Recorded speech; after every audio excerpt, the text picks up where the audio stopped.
Hey, love bugs. Welcome to Love Grind. I just want to start by saying Merry Christmas. I hope you had a wonderful, wonderful day. But to be honest, I am so glad that it's over.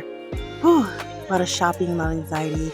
So I'm glad that it's over, but I did have a great day, and I hope you had one as well. It's been a week already, love bugs, and we're back again to talk about love addiction and codependency. Tonight, love bugs, we're going to talk about overcoming the fear of being single, which is a real fear. There's even a name for it. I'll share that with you in a moment. Love bugs, I just want to let you know I am not a licensed therapist, so anything we talk about tonight is just advice for us to heal with our love addiction or heartbreak or any other kind of codependency issues that we might be having. Tonight, love bugs, we're getting our information from a site called boundaries.me. It's a wonderful blog about relationships, about fears, and about being single. So please feel free to visit that site if you want to get deeper into the subject that we're talking about. Love bugs, I hope you had a wonderful week, and I just want to remind you to get on Facebook, Instagram, and of course YouTube, like and subscribe, and check out our content on that page. Make sure you're commenting and letting me know some of the things we're talking about. I would love to hear from you, okay? Let's get right into it, love bugs.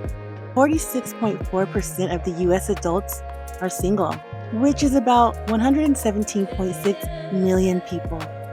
This includes people who are divorced, widowed, or have never married. And also, love bugs, the percentage of single adults varies by race and ethnicity. For example, 47% of Black adults are single, which is higher than any other racial and ethnic groups. I wonder why that is. 43 to 45% of first marriages end in divorce, and the percentage increases with each remarriage. Most likely to continue that cycle. I mean, how lucky can you get? 2, 3, 4 times? Yeah, you must got some charm? Or is it not charm if you're getting divorced? I don't know, love bugs. Don't take it from me. I'm not married, so. Do you have a fear of being alone forever? Maybe you're starting to see your friends pair off into long-term relationships. Or you just got out of one yourself and you don't know where to go from here. Perhaps hitting an age milestone like 30 or 40 has you thinking you'll never find the one. Humans are one of the most social species on the planet. We don't just desire social relationships, we actually require them for our physical and mental health. That's why the fear about ending up alone is one of the most common fears, especially as it applies to romantic relationships. I mean, we love friendships, we love mother, son, daughter, mother, but ultimately we're looking for a romantic relationship, love bugs, looking for someone to cuddle with, someone to be a lover, and someone just to accept us, right? So worrying about ending up alone is so common in our society that there's even a name for it.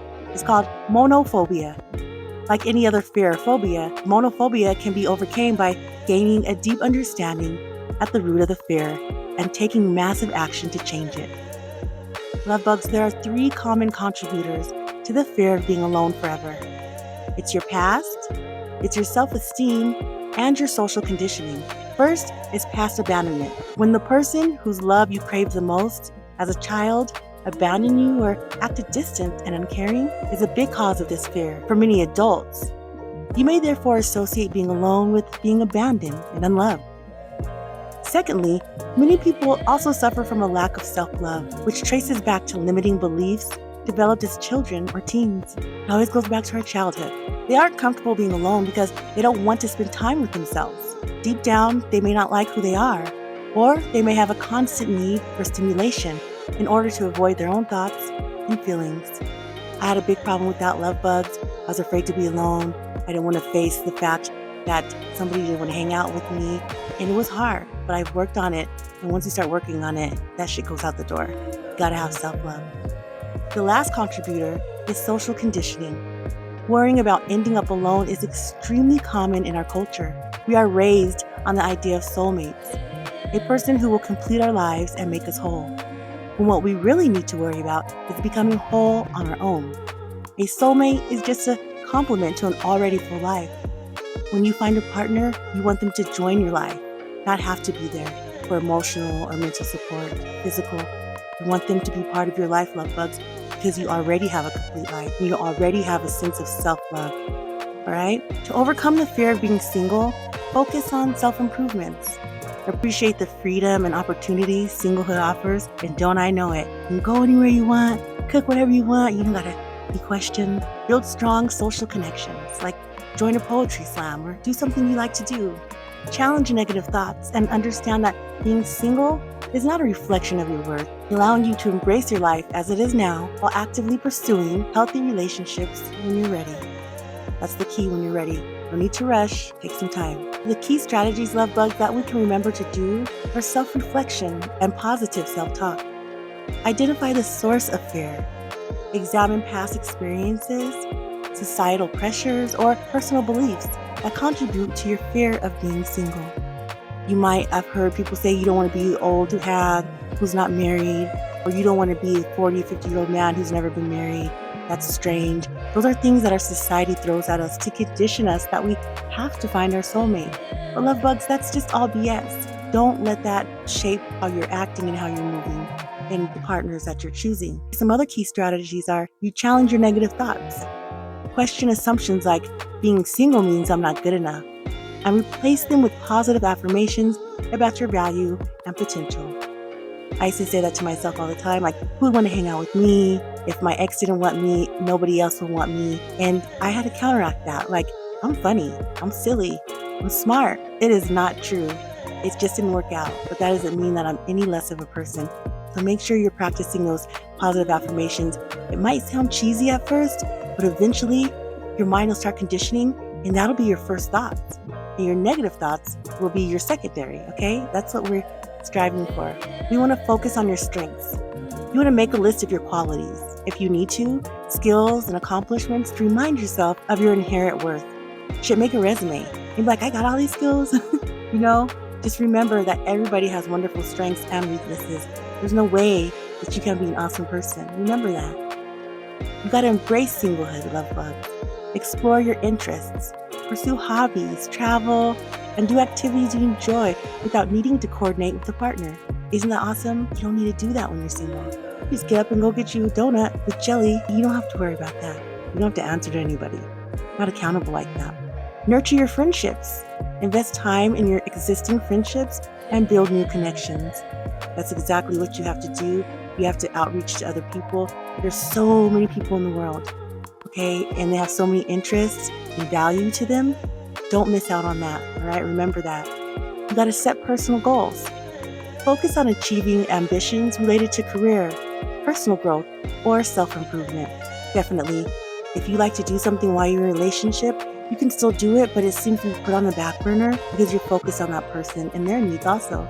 So remember to explore the things that you love to do. Explore yourself and your self-worth and your self-awareness while you're single, all right? So you can show up great for your partner that's coming, no doubt.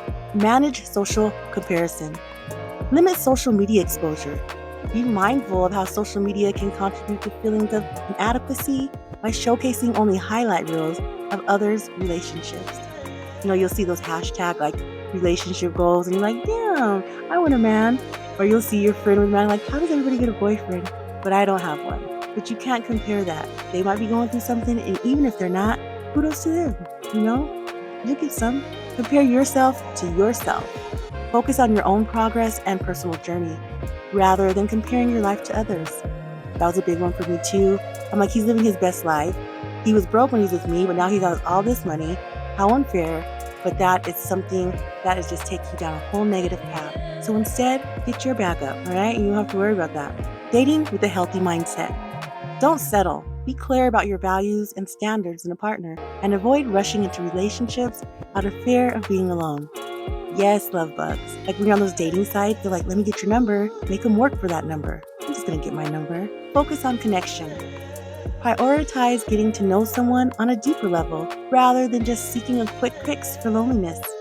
That is so big, okay? So that's a big problem for everybody.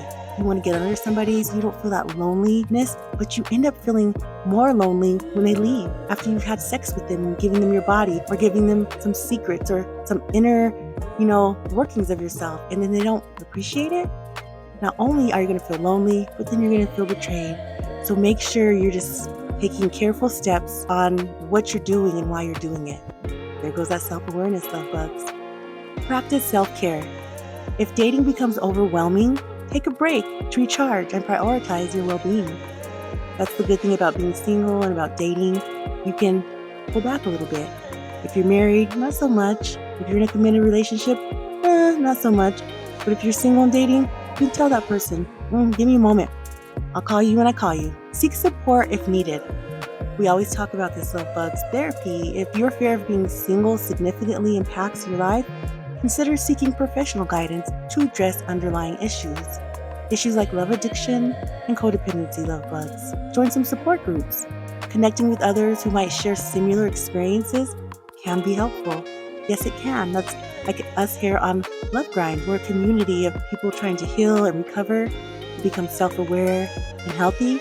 So seek out the same like-minded people who are having maybe the same issues. You're never alone. There's always somebody feeling the same way you are, and it's just wonderful to connect that way.